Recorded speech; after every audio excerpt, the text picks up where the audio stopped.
Hello, guys. Welcome to Carmela's daughter.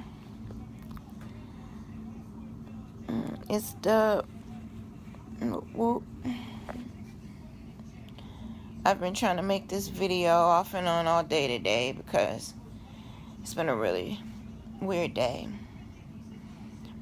Um, it's day +1, so yesterday was transplant.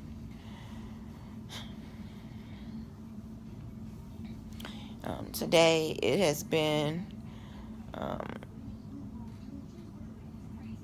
kind of weird because transplant happens, but what happens also is that the effects of chemo start to really kick in from the days before. So, like you had chemo 4 days ago and you're okay. Well, not okay, but but now you're starting to feel the effects of it. And so it's been a kind of a rough couple of hours, day for me. I'm sorry. We were trying to keep my pain and nausea level at a place where I'm not totally zonked out, but I'm not uncomfortable either. So I know I keep moving. I'm uncomfortable. I'm sorry. Let's try it like this. Okay. That's much better. So today we're going to talk about graft versus host disease, and we're going to talk about bone pain and management. Okay. So when you get a bone marrow transplant, there is a risk that you want the cells to go where they're going to go and do what they're going to do. But because it is a foreign cell, there's a risk that your body is going to come in and attack it and kill it, and it won't work. And so that's the purpose of all of the conditioning that they do.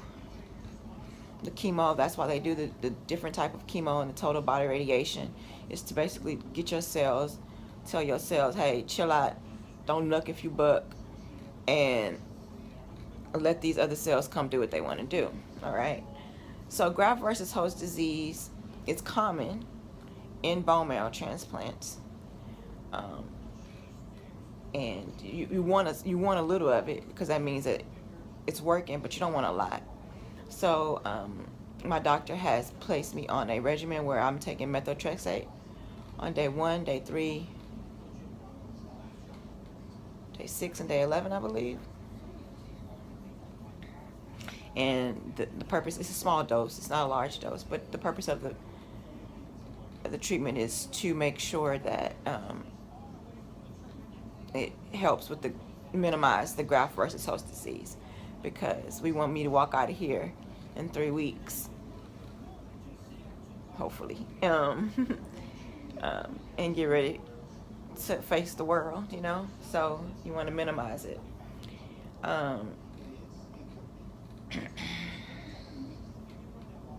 I got up today and I was able to walk around. My cousin and my sister, they came and took care of me and made sure I got up and got around. This pain, the bone pain, is real. You know when you were a kid in the summertime when you had the growth spurt and your bones was hurting, and you'll be like, Mama, my head hurt, my body hurt. And your mom would be like, go in there and lay down, just go in there and lay down. Well, now I know exactly what that feels like again, because my bones hurt all over. And you can't soothe your bones, they're your bones. So they're it's a good thing that they're hurting, because that means that the marrow is doing what it's supposed to do, and it's doing it early. That is great. But it's just a matter of managing the pain. And because I have such a high tolerance of pain, everybody around here is freaking out because I'm sitting over here in pain and not really asking for help. So what they're doing is they're alternating between morphine and some other pain pill and a constant drip for the nausea. And in between, I'm trying to get up every couple of hours, move around,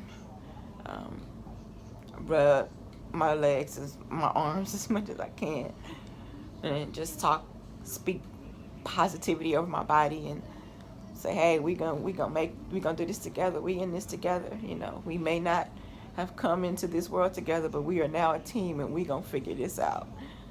This new bone marrow and I gonna get it. We gonna get it. This is a second chance at life.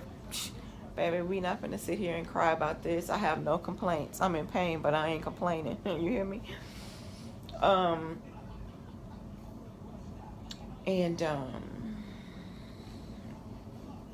it's just important to get up and keep moving around, and it's important to just keep laughing. And I now know if you have extra Crown Royal bags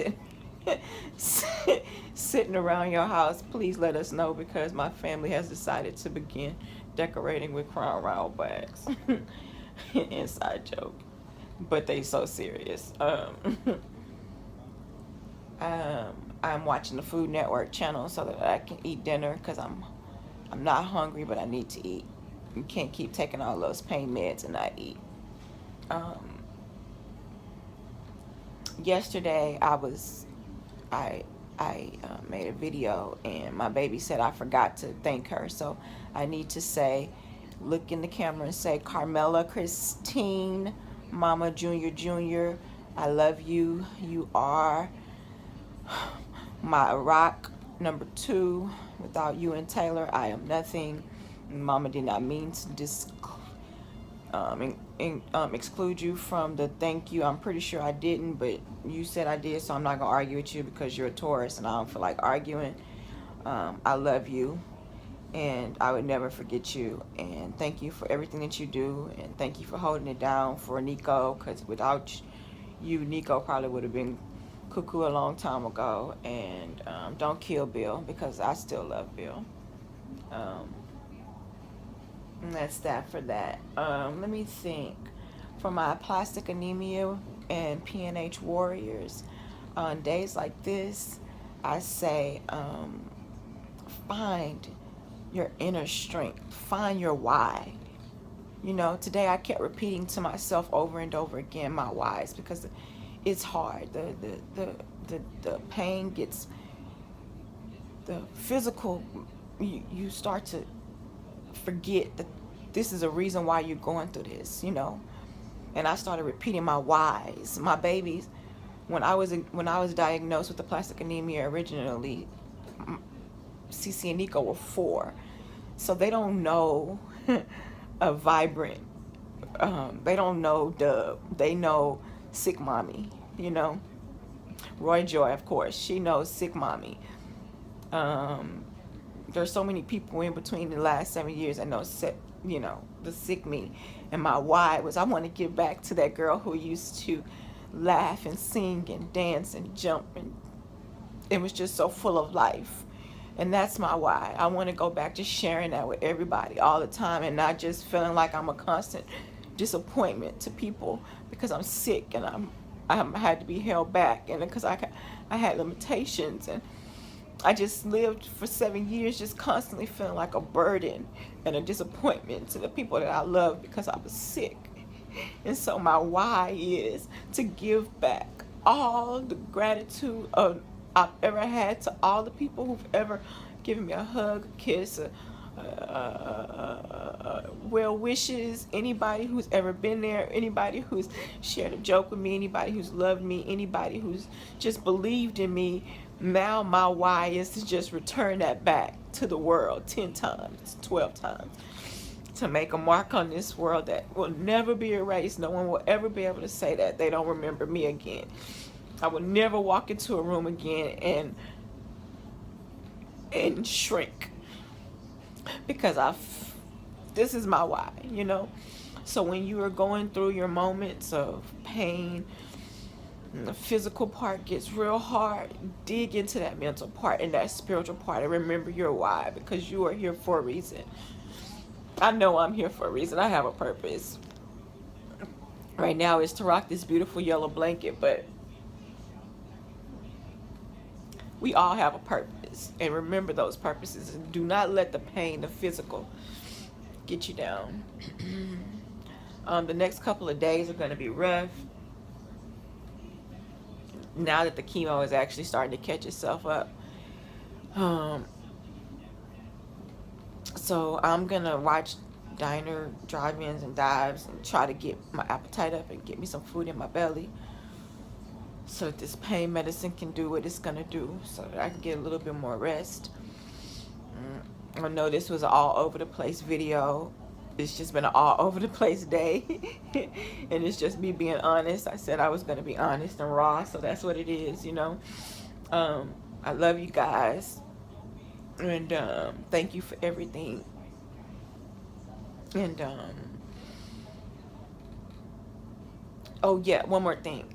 Don't take it personally if I'm not responding to text messages or phone calls, and it's not personal. It's just that I'm getting overwhelmed with, you know, so if I don't respond, it's not that I don't love you or I'm ignoring you or anything like that. I'll get to you, I promise.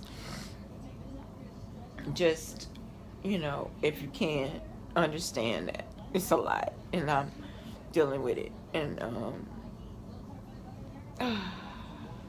okay, I think it's time for me to go. I love you guys, and there's nothing you can do about it. And I'll be back day 2